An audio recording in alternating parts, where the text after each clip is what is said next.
بسم اللہ الرحمن الرحیم. السلام علیکم ناظرین.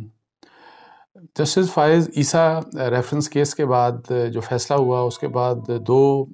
سینئر جج حضرات جو ہیں سپریم کورٹ کے، ایک مقبول باقر صاحب، جسٹس مقبول باقر صاحب، اور دوسرے جسٹس منصور علی شاہ صاحب، ان دونوں کے اختلافی نوٹ جو ہیں وہ کافی ڈیٹیلڈ، 200 صفحات کے، مطلب کافی لمبے ڈیٹیل نوٹس ہیں، وہ کل جاری ہوئے. اور اگر آپ ان ججمنٹس کے ان نوٹس کو پڑھیں جو ان دو جج حضرات نے لکھے، تو آپ کو سمجھ آئے گی کہ یہ کس طرح سے ایک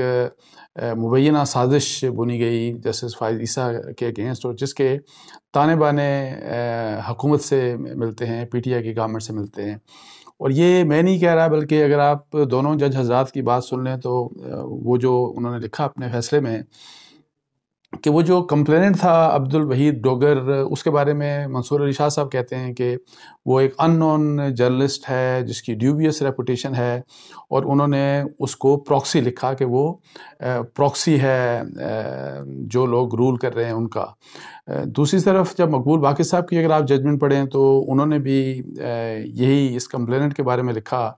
کہ وہ تو محض ایک پراکسی تھا جسے حکومت نے خود کھڑا کیا تھا. یہ مطلب ہے وہ لکھتے ہیں. اور پھر وہ تانے بانے کیسے ملا رہے ہیں، کس طرح سے سارا کچھ جب آپ ججمنٹس پڑھتے ہیں تو آپ کو جو کہانی سمجھ آتی ہے وہ اس طرح سے ہے کہ جسٹس منصور علی شاہ صاحب لکھتے ہیں کہ موجودہ جو حکمران کولیشن گورنمنٹ ہے، اس میں شامل دو سیاسی پارٹیاں ایسی ہیں، ایک پی ٹی آئی اور ایک ایم کیو ایم، جو دونوں پولیٹیکل پارٹیز جسٹس فائز عیسیٰ سے بہت ناراض تھے، بہت نالاں تھے اس لحاظ سے کہ فیض آباد دھرنا کیس کا جس وقت فیصلہ دیا، جس میں جسٹس فائز عیسیٰ صاحب نے جو فیصلہ دیا تھا، تو اس میں یہ دونوں پولیٹیکل پارٹی اگریڈ تھیں، بیکاز ان کے بارے میں کچھ نیگیٹو اس قسم کے کامنٹس تھے جو ان کو پسند نہیں آئے تھے، اور جس کی بنیاد کے اوپر ان دونوں پولیٹیکل پارٹیز نے سپریم کورٹ میں اپیلز دائر کی، ریویو پٹیشنز وہاں پہ دائر کی. اور انہوں نے ان دونوں نے یہ لکھا اپنے ریویو پٹیشنز میں کہ جسٹس فائز عیسیٰ صاحب نے اپنے حلف جو ہے، ان کا جو جج کا حلف ہے، اس کو وائلیٹ کیا، اس لیے ان کے خلاف تادیبی کارروائی کی جائے، اور جس کے لیے سپریم جوڈیشل کونسل میں ان کا کیس جانا چاہیے تاکہ ان کو ریموو کیا جا سکے. اچھا، یہ جب ریویو پٹیشن فائل ہوئی تو اس کے ایک مہینے کے بعد، ایز پر یہ جو اختلافی نوٹ ہیں ان کے مطابق، ایک مہینے کے بعد یہ شکایت کنندہ یہ جو ڈوگر ہے، یہ کہیں سے نمودار ہوتے ہیں اور یہ آ کے تو کمپلینٹ دائر کر دیتے ہیں، اور کمپلینٹ دائر کرتے ہیں جوڈیشل کمیشن کے سامنے نہیں،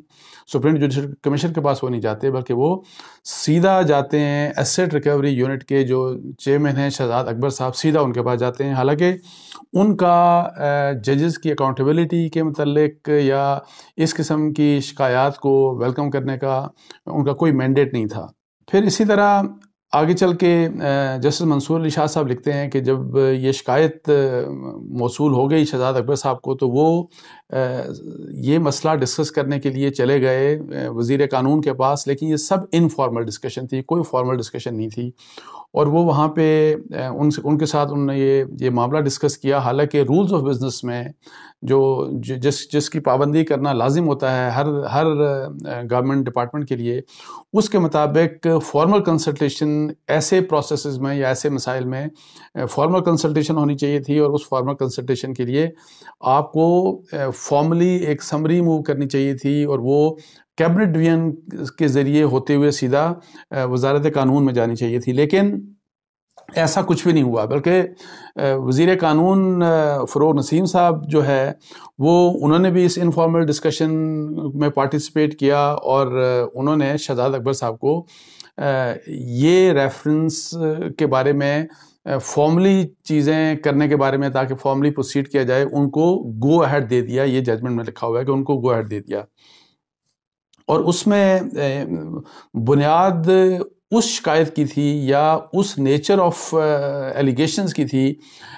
جن کے اوپر بہت کویشچن مارکس تھے کہ جی اس کی لیگیلٹی کیا ہے، اور کیا اس کے بارے میں یہ کانسٹیٹیوشنل بھی ہے کہ نہیں، کیا آپ اس طرح سے معلومات لے بھی سکتے تھے کہ نہیں. شکایت کنندہ کی جو شکایت ہے اس کی لیگیلٹی کو اور اس کی کانسٹیٹیوشنل ہونے کے اسپیکٹ کو ڈٹرمن کیے بغیر لا منسٹری نے گو ہیڈ دے دیا کہ جی ہاں جو ایسیٹ ریکوری یونٹ ہے پرائم منسٹر آفس کا وہ اس کے اوپر کام شروع کر دے اور ریفرنس جو ہے اس کے لیے تیاری شروع کر دے. پھر جج صاحب لکھتے ہیں کہ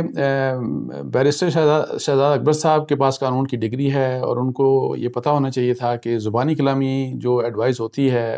وہ بے شک وزیر قانون دے دیں یا کوئی بھی دے دے اس کی کوئی حیثیت نہیں ہوتی. اور پھر یہ ہوا کہ اس کے بعد پھر جو chairman asset recovery unit Shahzad Akbar صاحب کے بارے میں بات کرتے ہوئے کہتے ہیں کہ یہ فیصلہ انہوں نے پھر کر دیا کہ جی اب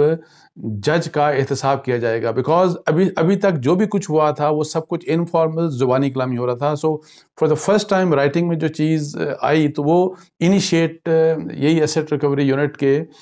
بیرسٹر شہزاد صاحب کی طرف سے ہوئی کہ جی اب جج صاحب کا احتساب شروع کر دیا جائے. لیکن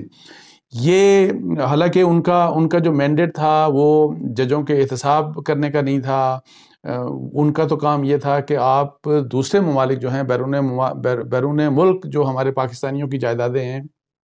اور جو انلیگل ایسیٹس ہیں یا جو کرپٹ منی جو پاکستان سے باہر لے کے گئی تو اس کو آپ واپس لانے کی ذمہ داری بیسیکلی آپ کو دی گئی تھی. تو اس کیس میں بھی اگر کام کرنا تھا تو بجائے اس کے کہ آپ موو کرتے اکاؤنٹیبلٹی کی طرف چلے جاتے کہ جی ہم نے اکاؤنٹیبلٹی جج صاحب کی کرنی ہے، تو جج صاحب کی چونکہ فیملی کے ایسٹس کے بارے میں آپ بات کر رہے تھے کہ ان کی وائف اور ان کے بچوں کی جائیداد باہر ہے، تو پھر تو کنسرن ان کا یہ ہونا چاہیے تھا کہ اس جائیداد کو واپس کیسے لایا جائے.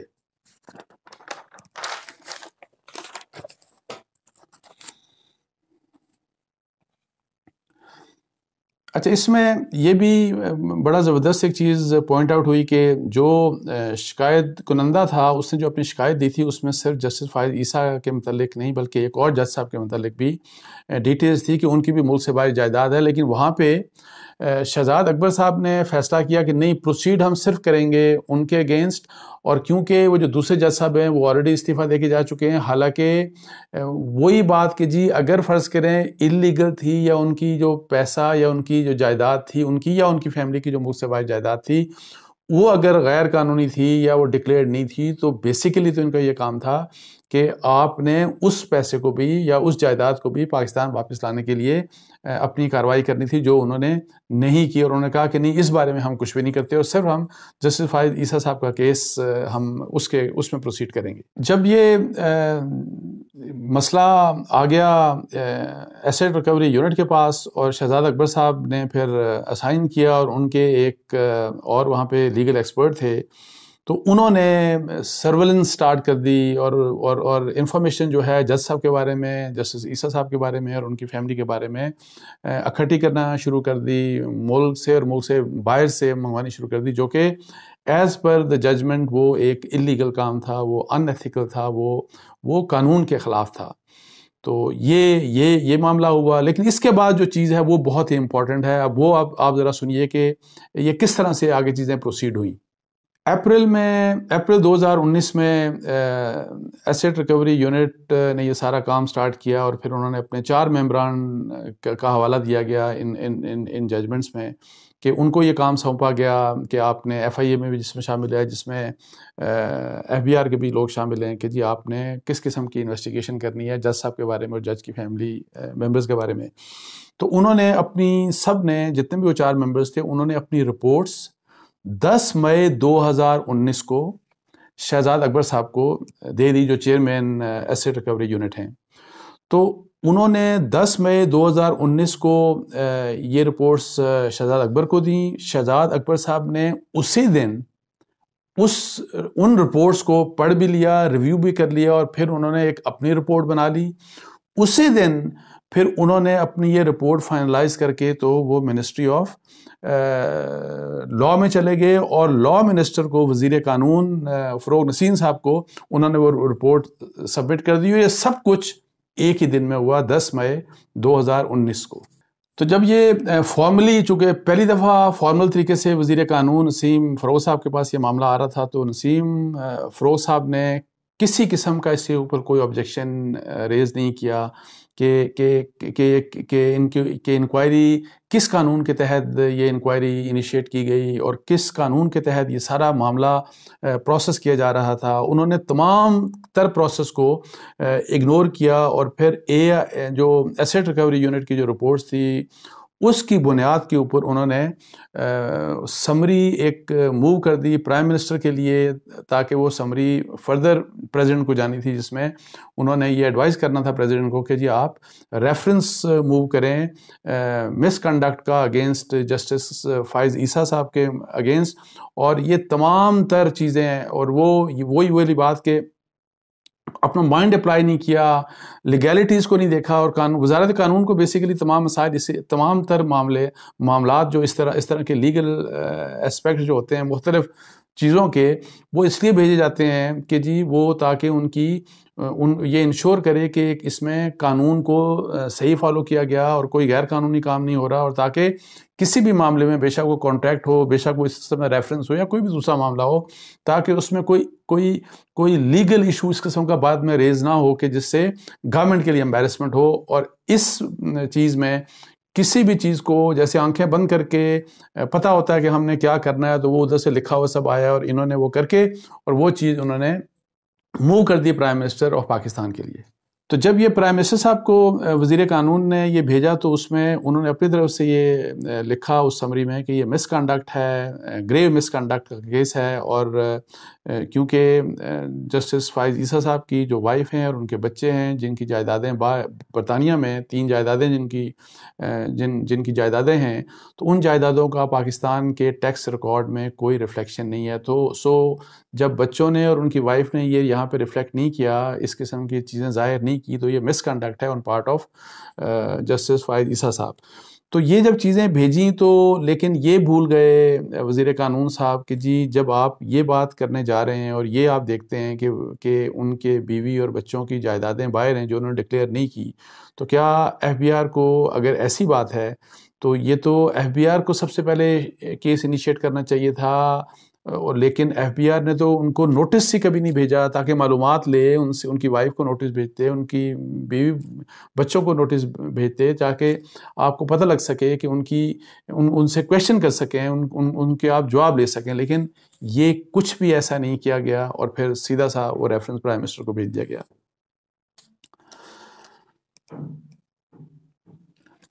اچھا، پھر جج صاحب لکھتے ہیں کہ جب وزیر اعظم صاحب کے پاس یہ سمری آ گئی تو وزیر اعظم صاحب نے بھی نہ یہ دیکھا کہ شہزاد اکبر صاحب نے جو کام کیا وہ قانونی تھا وہ غیر قانونی تھا، نہ ہی انہوں نے فروغ نسیم صاحب کے کام کو دیکھا کہ وہ قانونی تھا یا غیر قانونی تھا. بغیر اس چیز کو دیکھے اور یہ بھی انہوں نے یہ نہیں ایسرٹن کیا کہ اگر یہ بات تھی تو کم از کم ان کی فیملی سے پہلے پوچھ لیا جاتا کہ جی ان کی کیا کوئی جائیدادیں ہیں یا نہیں ہیں، یا اگر ہیں تو وہ انہوں نے کیسے جائیدادیں بنائیں، کس طریقے سے، کیا جو اس کے جو ریسورسز تھے یا جو اس کے لیے پیسہ تھا وہ یہاں سے گیا تھا یا اس پیسے کا تعلق پاکستان سے نہیں ہے، وہیں سے کما کے وہاں لگایا گیا، کیا وہ ٹیکس پیئر یہاں پہ ہیں نہیں. سو اس قسم کی کسی بھی قسم کی کوئی ڈیٹیلز اس میں پرائم منسٹر صاحب نے نہیں توجہ دی کہ جی یہ چیزیں چیک کی یا نہیں کی. اور پھر اسی ججمنٹ میں یہ لکھا کہ پرائم منسٹر نے بھی بغیر اپنا دماغ استعمال کیے، پرائم منسٹر نے بغیر یہ ایسرٹن کیے کہ جو بھی چیزیں اس ریفرنس میں شامل ہیں کیا وہ قانونی ہیں یا غیر قانونی ہیں، ان کی کانسٹیٹیوشنل پوزیشن کیا ہے، اس کے بغیر انہوں نے یہ سمری پریزیڈنٹ کو موو کر دی.